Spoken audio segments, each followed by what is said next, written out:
Patriarcas e Profetas. Capítulo 37. A rocha ferida. Da rocha ferida em Horebe fluiu pela primeira vez a torrente viva que refrigerou Israel no deserto. Durante todas as suas vagueações, onde quer que fosse necessário, eram supridos de água com um milagre da misericórdia de Deus. A água não continuou, entretanto, a manar de Horebe. Onde quer que em suas jornadas necessitavam de água, esta jorrava das fendas da rocha, ao lado de seu acampamento. Era Cristo, pelo poder de sua palavra, que fazia com que a torrente refrigerante manasse para Israel. Beberam todos de uma mesma bebida espiritual, porque bebiam da pedra espiritual que os seguia, e a pedra era Cristo. 1 Coríntios capítulo 10, verso 4. Ele era a fonte de todas as bênçãos temporais, bem como espirituais. Cristo, a verdadeira rocha, estava com eles em todas as suas peregrinações. E não tinham sede quando os levava pelos desertos. Fez-lhes correr água da rocha. Fendendo ele as rochas, as águas manavam delas. Brotaram águas que correram pelos lugares secos como um rio. Isaías capítulo 58, verso 21 e Salmo capítulo 105, verso 41. A rocha ferida era uma figura de Cristo, e por meio deste símbolo são-nos ensinadas as mais preciosas verdades espirituais.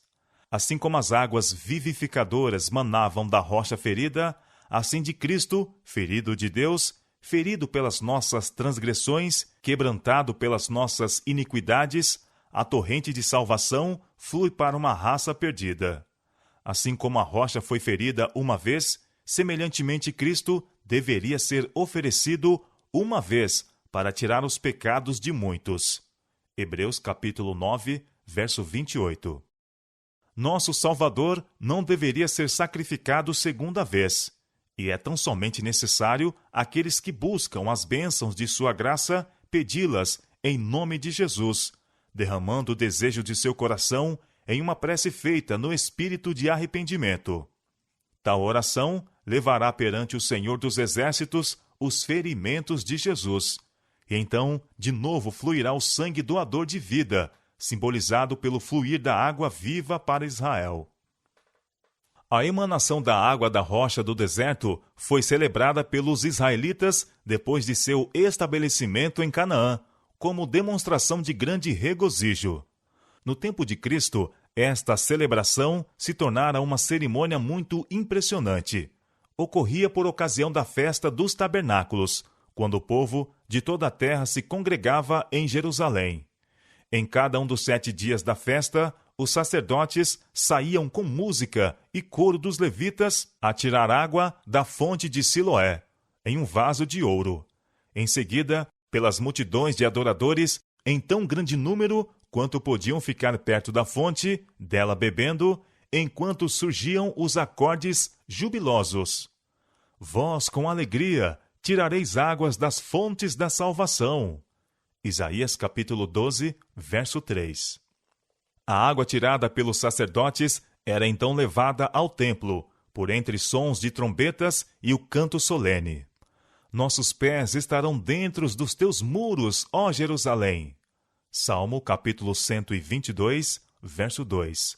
A água era derramada sobre o altar dos holocaustos, enquanto repercutiam cânticos de louvor, unindo-se as multidões em coros triunfantes com instrumentos musicais e trombetas de baixo diapasão. O Salvador fez uso deste serviço simbólico para encaminhar à mente do povo as bênçãos que ele lhes viera trazer. No último dia, o grande dia da festa, foi ouvida sua voz em tons que repercutiam pelos pátios do templo. Se alguém tem sede, venha a mim e beba. Quem crê em mim, como diz as Escrituras, rios d'águas vivas correrão de seu ventre.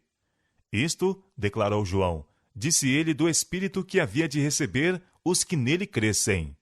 São João capítulo 7, versos 37 a 39. A água refrigerante, borbulhando na terra ressequida e estéril, fazendo com que o deserto floresça, e fluindo para dar vida aos que perecem, é um emblema da graça divina que apenas Cristo pode conferir. E é como água viva, purificando, refrigerando a alma. Aquele em quem Cristo habita tem dentro de si uma fonte incessante de graça e força. Jesus consola a vida e ilumina a senda de todo aquele que em verdade o busca. Seu amor, recebido no coração, expandir-se-á em boas obras para a vida eterna.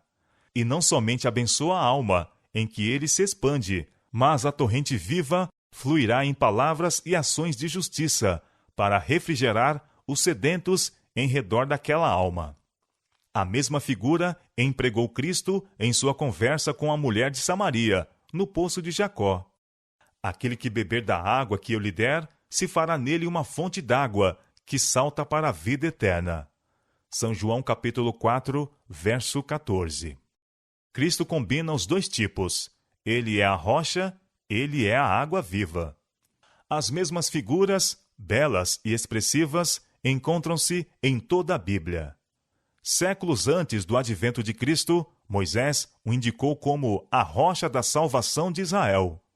O salmista dele cantou como sendo libertador meu, rocha da minha fortaleza, rocha que é mais alta do que eu, rocha de habitação, rocha do meu coração, rocha em que me refugiei.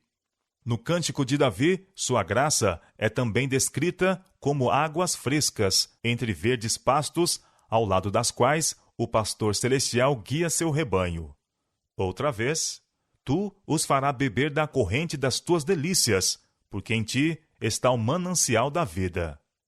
E o sábio declara: ribeiro transbordante é a fonte da sabedoria. Provérbios capítulo 18, verso 4. Para Jeremias, Cristo é manancial de águas vivas. Para Zacarias, fonte aberta, contra o pecado e contra a impureza. Jeremias capítulo 2, verso 13 e Zacarias capítulo 13, verso 1. Isaías descreve-o como uma rocha eterna, sombra de uma grande rocha em terra sedenta. Isaías capítulo 26, verso 4 e Isaías capítulo 32, verso 2. E ele recorda a preciosa promessa, trazendo vividamente a lembrança à torrente viva que flui para Israel. Os aflitos e necessitados buscam águas, e não as há, e a sua língua se seca de sede. Mas eu, o Senhor, os ouvirei. Eu, o Deus de Israel, os não desampararei. Derramarei água sobre o sedento e rios sobre a terra seca. Águas arrebentarão no deserto e ribeiros no ermo. Faz-se o convite. Ó vós, todos os que tendes sede, vinde às águas. E nas páginas finais do volume sagrado, este convite soa de novo. O rio da água da vida, claro como cristal, provém do trono de Deus e do Cordeiro, e o convite cheio de graça repercute através dos séculos. Quem quiser, tome de graça da água da vida. Apocalipse capítulo 22, verso 17. Precisamente antes de as hostes hebreias chegarem a Cádiz, cessou a torrente viva, que durante tantos anos jorrara ao lado de seu acampamento. Deus se propusera novamente provar seu povo. Prová-los-ia para ver se confiariam em sua providência ou imitariam a incredulidade de seus pais. Estavam agora à vista das colinas de Canaã. Alguns dias de marcha levá-los-ia às fronteiras da terra prometida. Achavam-se a pequena distância de Edom, que pertencia à descendência de Esaú, e através de cujo território se estendia o itinerário pelo qual deveriam ir a Canaã. Fora dada a Moisés a direção: virai-vos para o norte, e dá ordem ao povo, dizendo: passareis pelos termos de vossos irmãos, os filhos de Esaú, que habitam em Seir, e eles terão medo de vós. Comprareis por dinheiro comida para comerdes, e também água para beber, deles comprareis por dinheiro. Deuteronômio capítulo 2, versos 3 a 6. Estas instruções deveriam ter sido suficientes para explicar por que lhes fora cortado o suprimento de água. Estavam prestes a passar através de um território bem regado e fértil, em caminho direto para a terra de Canaã. Deus lhes prometera uma passagem isenta de incômodos através de Edom, e oportunidades de comprar alimento e água também, suficientes para suprir as hostes. A cessação da miraculosa emanação de água devia ter sido, portanto, motivo de regozijo, sinal de que terminara a vagueação pelo deserto. Não houvessem eles se tornado cegos pela sua incredulidade e teriam compreendido isto.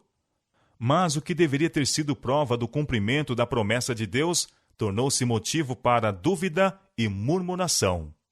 O povo parecia ter abandonado toda a esperança de que Deus os levaria à posse de Canaã e clamaram pelas bênçãos do deserto. Antes que Deus lhes permitisse entrar em Canaã, deviam mostrar que criam em sua promessa. A água cessou antes que chegassem a Edom. Ali estava uma oportunidade para andarem, por algum tempo, pela fé, em vez de pela vista. Mas a primeira prova suscitou o mesmo espírito turbulento e ingrato, manifestado por seus pais. Mal se ouviu no acampamento o clamor por água, e se esqueceram da mão que durante tantos anos lhes suprira as necessidades. E em vez de se volverem a Deus em busca de auxílio, murmuraram contra ele, exclamando em seu desespero: Oxalá tivéssemos expirado quando expiraram nossos irmãos perante o Senhor. Isto é, desejavam ter sido do número dos que foram destruídos na rebelião de Coré. Seus clamores eram dirigidos contra Moisés e Arão. Por que trouxestes a congregação do Senhor a este deserto, para que morramos ali, nós e os nossos animais? E por que nos fizeste subir do Egito para nos trazer a este lugar mau? Lugar não de semente, nem de figos, nem de vides, nem de romãs, nem de água para beber. Os chefes foram à porta do tabernáculo e caíram sobre seu rosto. Novamente a glória do Senhor lhes apareceu, e determinou-se a Moisés: Toma a vara, e ajunta a congregação, tu e Arão, teu irmão, e falai a rocha perante os seus olhos, e dará a sua água. Assim lhes tirarás a água da rocha. Os 2 irmãos foram perante a multidão, indo Moisés com a vara de Deus na mão. Eles eram agora homens idosos. Muito tempo haviam suportado a rebelião e obstinação de Israel. Mas agora, finalmente, mesmo a paciência de Moisés vacilou. Ouve agora, rebeldes, exclamou ele. Porventura tiraremos água desta rocha para vós? E em vez de falar a rocha, como Deus lhe mandara, feriu-a 2 vezes com a vara. A água jorrou em abundância, satisfazendo as hostes, mas uma grande falta fora cometida. Moisés falara com sentimento de irritação. Suas palavras eram uma expressão de paixão humana, em vez de santa indignação, porque Deus houvesse sido desonrado. Ouve agora, rebeldes, disse ele. Esta acusação era verdadeira, mas mesmo a verdade não deve ser falada com paixão nem impaciência. Quando Deus mandara a Moisés acusar Israel de rebelião, as palavras lhe foram dolorosas, e difícil lhes era suportarem-nas. Contudo, Deus o amparara ao transmitir a mensagem. Mas, quando tomou sobre si o acusá-los, agravou o Espírito de Deus e apenas fez mal ao povo. Sua falta de paciência e domínio próprio eram evidentes. Assim foi dado ao povo ocasião para pôr em dúvida que sua atuação passada fora sob a direção de Deus, e desculparem seus próprios pecados. Moisés, bem como eles, haviam ofendido a Deus. Sua conduta, disseram, fora desde o princípio passível de crítica e censura. Tinham achado agora o pretexto que desejavam para rejeitarem todas as reprovações que Deus lhes enviara mediante seu servo. Moisés manifestou falta de confiança em Deus. Tiraremos água? Perguntou, como se o Senhor não fizesse o que prometera. Não me crestes a mim, declarou o Senhor aos 2 irmãos, para me santificar diante dos filhos de Israel. Na ocasião em que a água faltou, sua própria fé no cumprimento da promessa de Deus fora abalada. pela murmuração e rebelião do povo. A primeira geração foi condenada a perecer no deserto, por causa de sua incredulidade. Contudo, o mesmo Espírito apareceu em seus filhos. Deixariam estes também de receber a promessa? Cansados e desalentados, Moisés e Arão não fizeram esforço algum para opor-se à corrente do sentimento popular. Houvessem eles manifestado fé inabalável em Deus e poderiam ter posto a questão perante o povo sob um prisma que os teria habilitado a suportar esta prova. Mediante o exercício pronto e decisivo da autoridade, a eles investida como magistrados, poderiam ter abafado a murmuração. Tinham o dever de envidar todo o esforço possível para ocasionarem um melhor estado de coisas, antes de pedirem a Deus que fizesse por eles o trabalho. Se a murmuração em Cádiz tivesse sido sustada de pronto, que cortejo de males se poderia ter evitado? Por seu ato precipitado, Moisés tirou a força da lição que Deus se propunha ensinar.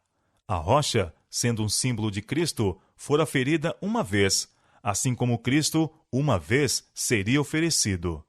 A segunda vez era necessário apenas falar à rocha, assim como temos apenas de pedir bênçãos em nome de Jesus. Ferindo-se pela segunda vez a rocha, foi destruída a significação desta bela figura de Cristo. Mais do que isto, Moisés e Arão tinham assumido o poder que apenas pertence a Deus. A necessidade de intervenção divina tornava a ocasião de grande solenidade, e os chefes de Israel deviam tê-la aproveitada para impressionar o povo, a fim de terem reverência para com Deus, e lhes fortalecer a fé em seu poder e bondade. Quando iradamente exclamaram: "Tiraremos água desta rocha para vós?", puseram-se no lugar de Deus, como se o poder estivesse com eles. Homens possuidores de fragilidades e paixões humanas. Cansado com a contínua murmuração e rebelião do povo, Moisés perdera de vista o seu todo-poderoso auxiliador. E sem a força divina, veio a deslustrar o relato de seus feitos com uma exibição de fraqueza humana. O homem que poderia ter permanecido puro, firme e abnegado até o final de sua obra, fora finalmente vencido. Deus fora desonrado perante a congregação de Israel, quando devia ter sido engrandecido e exaltado. Deus não pronunciou nesta ocasião juízos sobre aqueles cuja ímpia conduta de tal maneira provocara a Moisés e Arão. Toda a reprovação recaiu sobre os dirigentes. Os que se achavam como os representantes de Deus não o haviam honrado. Moisés e Arão sentiram-se ofendidos, perdendo de vista que a murmuração do povo não era contra eles, mas contra Deus. Foi por olharem a si mesmos, por apelarem para sua própria simpatia, que inconscientemente caíram em pecado e deixaram de pôr perante o povo o seu grande delito para com Deus. Amargo e profundamente humilhante foi o juízo imediatamente pronunciado. Porquanto não me crestes a mim, para me santificar diante dos filhos de Israel, por isso não metereis esta congregação na terra que lhes tenho dado. Juntamente com o rebelde Israel, deviam morrer antes de atravessarem o Jordão. Se Moisés e Arão houvessem estado a acalentar uma elevada opinião de si mesmos, ou condescender com um espírito apaixonado, em face da advertência e reprovação divina, sua culpa teria sido muito maior. Mas não se lhes atribuía pecado voluntário nem premeditado. Haviam sido vencidos por uma tentação súbita, e sua contrição foi imediata e provinha do coração. O Senhor aceitou seu arrependimento, embora não pudesse remover a punição, por causa do mal que seu pecado poderia fazer entre o povo. Moisés não ocultou a sua sentença, mas contou ao povo que, visto ter deixado de conferir glória a Deus, não os poderia guiar à terra prometida. Mandou-os notar o severo castigo com que fora atingido, e então considerarem como Deus devia olhar as suas murmurações, acusando um simples homem dos juízos que pelos seus pecados haviam trazido sobre si. contara-lhes como rogar a Deus uma revogação da sentença, e isto foi negado. O Senhor indignou-se muito contra mim por causa de vós, disse ele, e não me ouviu. Deuteronômio capítulo 3, verso 26. Em toda ocasião de dificuldade ou provação, os israelitas estavam prontos para acusarem a Moisés de os ter tirado do Egito, como se Deus não tivesse atuação alguma nesta questão.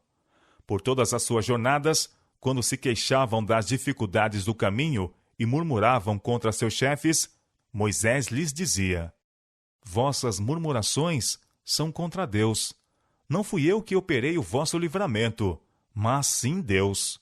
Mas suas precipitadas palavras diante da rocha, tiraremos água, eram uma admissão virtual daquilo que eles os acusavam.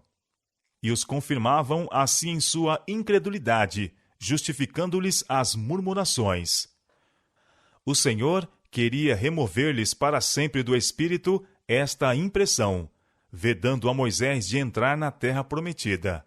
Ali estava a prova insofismável de que seu chefe não era Moisés, mas o poderoso anjo de quem o Senhor disse: eis que eu envio um anjo diante de ti, para que te guarde neste caminho, e te leve ao lugar que te tenho aparelhado. Guarda-te diante dele, e ouve a sua voz, porque o meu nome está nele. Êxodo capítulo 23, versos 20 e 21. O Senhor indignou-se muito contra mim por causa de vós, disse Moisés. Os olhos de todo Israel estavam em Moisés, e seu pecado refletiu em Deus, que o escolhera como chefe de seu povo. A transgressão foi conhecida por toda a congregação, e se tivesse passado sem a devida consideração, ter-se-ia dado a impressão de que a incredulidade e a impaciência sob grande provocação poderiam ser desculpadas naqueles que ocupam posições de responsabilidades.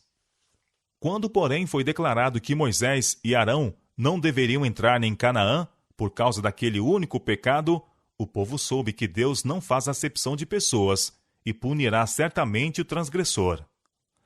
A história de Israel devia ser registrada para a instrução e aviso das gerações vindouras. Homens de todos os tempos futuros deviam ver o Deus do céu como um governador imparcial, não justificando de maneira alguma o pecado. Mas poucos se compenetram da excessiva malignidade do pecado. Lisonjeiam-se alguns homens de que Deus é bom demais para punir o transgressor. Mas, à luz da história bíblica, é evidente que a bondade de Deus e seu amor o obrigam a tratar o pecado como um mal fatal à paz e felicidade do universo. Nem mesmo a integridade e fidelidade de Moisés podiam desviar a retribuição à sua falta. Deus perdoara ao povo maiores transgressões, mas não podia tratar com o pecado nos dirigentes do mesmo modo que naqueles que eram dirigidos. Honrar a Moisés mais do que todos os outros homens na terra. Revelara-lhe a sua glória e, por meio dele, comunicara seus estatutos a Israel. O fato de que Moisés gozara tão grande luz e saber tornara mais grave seu pecado. A fidelidade passada não espiará um mau ato sequer. Quanto maior luz e os privilégios concedidos ao homem, maior é sua responsabilidade, mais grave é sua falta, mais severo seu castigo. Conforme o juízo dos homens, Moisés não era culpado de um grande crime. Seu pecado foi desses que ocorrem usualmente. O salmista diz que ele falou imprudentemente com seus lábios. Salmo, capítulo 106, verso 33. Perante o juízo humano, isto pode parecer coisa leve. Mas, se Deus tratou tão severamente com esse pecado em seu servo mais fiel e honrado, não o desculpará em outros. O espírito de exaltação própria, a disposição para censurar os irmãos, são desagradáveis a Deus. Os que condescendem com a prática desses males lançam dúvida sobre a obra de Deus e dão aos céticos uma desculpa para a sua incredulidade. Quanto mais importante é a posição de alguém e maior sua influência, maior é a necessidade de que cultive a paciência e a humildade. Se os filhos de Deus, especialmente os que ocupam posições de responsabilidade, puderem ser levados a tomar para si a glória que é devida a Deus, Satanás exultará. Terá alcançado uma vitória. Foi assim que ele caiu. Nesse ponto, alcança ele mais êxito do que em outro qualquer, ao tentar outros a ruína. É para pôr-nos de sobreaviso contra seus ardis que Deus deu em sua palavra tantas lições que ensinam o perigo da exaltação própria. Não há um impulso de nossa natureza, nenhuma faculdade do espírito ou inclinação do coração que não necessite achar-se a todo instante sob a direção do Espírito de Deus.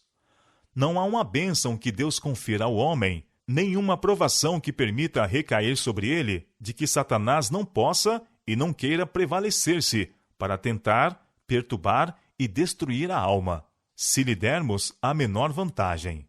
Portanto, por maior que seja a luz espiritual de alguém, por mais que goze do favor e bênção de Deus, deve andar sempre humildemente perante o Senhor, rogando pela fé que Deus lhe dirija todo o pensamento e domine todo o impulso. Todos os que professam piedade estão sob a mais sagrada obrigação de guardar o espírito e exercitar o domínio próprio sob a maior provocação. Os encargos colocados sobre Moisés eram muito grandes. Poucos homens serão tão severamente provados como ele foi. Contudo, isto não lhe permitiria desculpar o pecado.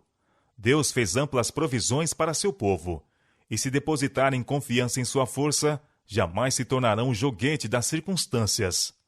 A tentação mais forte não pode desculpar o pecado. Por maior que seja a pressão exercida sobre alguém, a transgressão é o nosso próprio ato. Não está no poder da terra, nem do inferno, compelir alguém a fazer o mal.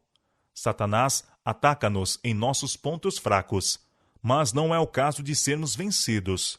Por mais severo ou inesperado que seja o ataque, Deus nos proveu auxílio e, em sua força, podemos vencer.